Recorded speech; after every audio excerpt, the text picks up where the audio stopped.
এখানে বালতির মধ্যে টিনের মধ্যে জৈব খাবার তৈরি করেছি বিভিন্ন উপকরণ মিশিয়ে, অর্থাৎ ফেলে দেওয়া উপকরণ দিয়েই। ভাতের ফ্যান, বাসি ভাত, সবজির খোসা, ফলের খোসা এবং কুচি ঘাস পাতা, চা পাতা, সর্ষের খোল এসব দিয়ে। তো উপরের দিক থেকে যে লিকুইড তরলটা সেটা ব্যবহার করে ফেলেছি। নিচের যে থাকে, যেটাকে আমরা স্লাজ বলতে পারিস, সেই অংশটা সেটা শুকিয়ে একদম অত্যন্ত উন্নত মানের একটা খাবার তৈরি হয়েছে। তো সেই খাবারটা কীভাবে তৈরি করেছি একটু দেখাই। একদম এই খাবারগুলো শীতকালে বিভিন্ন গাছে আজকে ব্যবহার করব। ফুলকপি গাছ, টমেটো গাছ, অনেক গাছই দিয়ে দিব। তো তৈরি করে রেখেছি, খুব ভালো হয়েছে খাবারটা। একদম একদম মাটির মতো হয়ে গেছে পুরো খাবারটা। তো দেখাচ্ছি সেটা কীভাবে তৈরি করেছি একটু। আরও প্রায় 4 মাস আগে খাবারগুলো তৈরি করেছিলাম, তো সব খাবার ব্যবহার করে দিয়ে ফেলেছি। এই টিনের খাবারটাই রেখেছি, যে টিনের মধ্যে সমস্ত সবজির খোসা, ভাতের ফ্যান, ভাত দিয়ে দিয়েছি। তার উপর মাটি দিয়ে দিব, সরষের খোলা দেওয়া আছে, চা পাতা দেওয়া আছে, আর এই বাড়িটা দিয়ে দিচ্ছি। দিয়ে এটা ঢেকে রেখে দেব। উপরের দিক থেকে লিকুইডটা জলের সঙ্গে মিশে প্রত্যেকটা গাছ পাতলা করে ব্যবহার করতে পারি, আর বাকি নিচের অংশটা এটা পড়ে থাকবে। এটা তৈরি হয়ে গেছে একদম।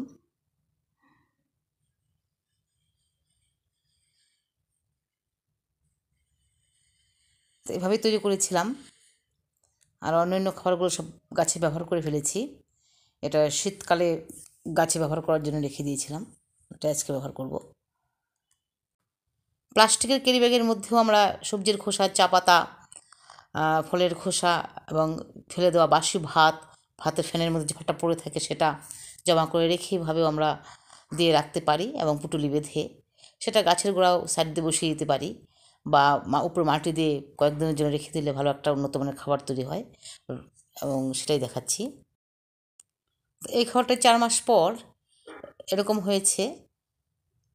তো গাছের শেকড় অনেক দেওয়া আছে, কারণ শেকড়ের মধ্যেও বিভিন্ন ব্যাকটেরিয়া থাকে, যেমন বরবটি, শিম গাছের গোড়াটা গাছের, এগুলো আমি রেখে দিই, কারণ এগুলোর মধ্যে রাইজোবিয়াম নামে এক ধরনের ব্যাকটেরিয়া থাকে, এতে মাটিতে ব্যাকটেরিয়ার পরিমাণটা বেড়ে যায়। তো এটার মধ্যে বেশি করে শিকড় দেওয়া আছে গাছের, এবং সর্ষের খোলও দেওয়া আছে। তো এগুলোই আজকে একটু ব্যবহার করব। তো পুরো খাবারটা ঢেলে দিচ্ছি। তো এখানে টবের মধ্যে ফুলকপি গাছ বসিয়েছি, তো এগুলো বেশ একটু বড়ো হয়েছে। নিচে কিচেন ওয়েস্টের উপরে মাটি দিয়ে বসিয়ে দিয়েছি। প্লাস্টিকের প্যাকেটের মধ্যেও কতগুলো গাছ করেছি, সেগুলো বেশ সুন্দর হয়েছে। তো এই গাছগুলোতে আজকে এই খাবারটা দিয়ে দিব।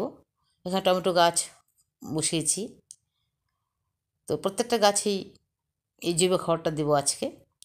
সেটা কীভাবে দিচ্ছি সেটা একটু দেখাচ্ছি। এখানে বেগুন গাছ রয়েছে, এদিকে রয়েছে অনেক। তো সমস্ত রয়েছে আমার সব ফুলকপি গাছ টবের মধ্যে। এই ফুলকপি টবেও করতে পারি, এই যে প্লাস্টিকের ব্যাগগুলো, এগুলো 8 ইঞ্চি ব্যাগেরই কাজ করে, এগুলোর মধ্যে আমরা বসাতে পারি ডাটার প্যাকেট। তারপর টমেটো টমেটো বসিয়েছি, নতুন বসিয়েছিলাম প্লাস্টিকের প্যাকেটে। সবগুলো গাছই দিই। বেগুন গাছ, একটা বেগুন। তো সব গাছই এখান থেকে এতটুকু এতটুকু করে নিয়ে প্রত্যেকটা গাছ গুঁড়োতে দিয়ে দিব, একটু পানিটা খুঁড়ে খুঁড়ে অল্প অল্প পরিমাণ দিয়ে দিব।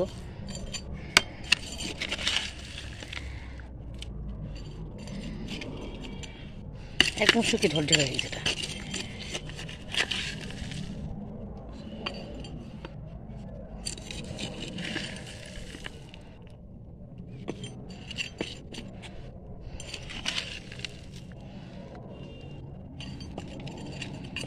এইভাবে দিচ্ছি সব গাছে।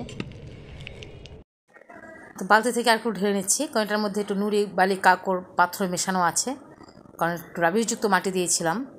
অর্থাৎ রাবিশযুক্ত মাটি দিলে, প্রয়োগ করলে এটার মধ্যে প্রচুর পরিমাণে ক্যালসিয়াম কার্বনেট, ম্যাগনেসিয়াম পাওয়া যায়, গাছের বৃদ্ধি আরও দ্রুত হয়।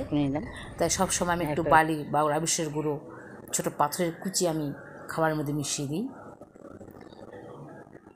তো আরও দিচ্ছি নিয়ে টমেটো গাছও দিয়ে দিচ্ছি। এগুলো যেহেতু টমেটো গাছগুলো কিচেন ওয়েস্ট আর অল্প মাটি দিয়ে বসিয়েছি, তার নিচের দিকে নেমে যাচ্ছে। তো এই খাবারগুলো প্রয়োগ করলে আস্তে আস্তে টপটা উঠে যাবে। এলাম বেগুন গাছটা এখানে এখানে এই ফুলকপি গাছগুলো তো দেবো। এই চন্দ্রমল্লিকা গাছ, প্রচুর ফুল চলে আসছে গাছগুলোতে, বেশ কয়েকদিন আগে বসিয়েছিলাম। তো এগুলো একদম ভর্তি করে দিয়ে দেবো।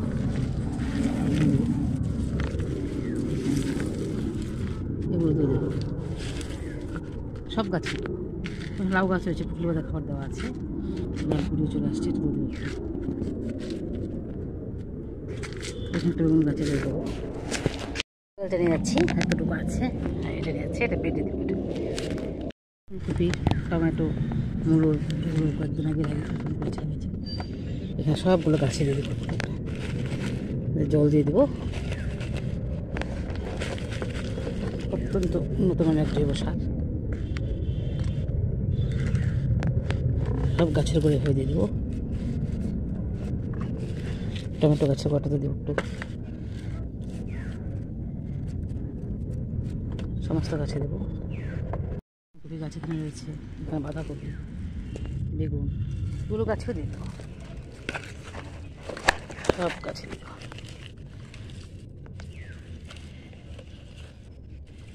সমস্ত গাছে দেবো, সব দিয়ে দেবো। লঙ্কা গাছ প্রচুর লঙ্কা গাছ, লঙ্কা উচ্ছে, লঙ্কা উচ্ছে হয়েছে বেশ সুন্দর। এটার মধ্যেও দেবো, একটু ধরে নিচ্ছি। এই এতটুকু মোসাম্বি গাছ, প্রচুর কুড়ি আসছে অনেক, ফুল ফল আসবে। এই গাছেও দিয়ে দেবো।